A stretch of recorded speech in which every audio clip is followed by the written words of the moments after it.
Le circuit se nomme Dans les pas de la Bétissou, mais nous n'en croiserons pas ce jour-là. À Urugne, une randonnée permet de profiter de la montagne tout en plongeant dans l'histoire à travers des vestiges du passé méconnus, telle cette redoute napoléonienne. C'est une fortification et ces redoutes on en retrouve un peu sur chaque sommet au Pays Basque. Donc elles ont une forme d'étoile.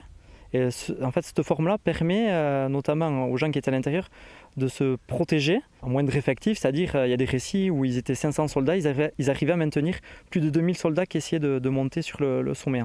Nous sommes ici à Erenssou, petit sommet de 425 mètres au-dessus du col d'Ibardine et où la ville d'Urugne vient d'inaugurer un tout nouveau sentier de randonnée balisé avec tout au long du parcours des panneaux d'interprétation.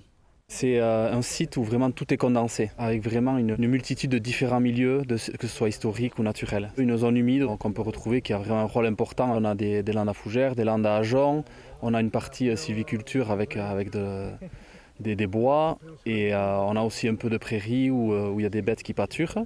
Vestiges de fortification mais aussi dolmens ou bornes frontières. Cet alignement de bornes frontières a suivi en fait des bornes qui étaient plus anciennes. C'est des bornes pastorales en fait, qui étaient là bien avant.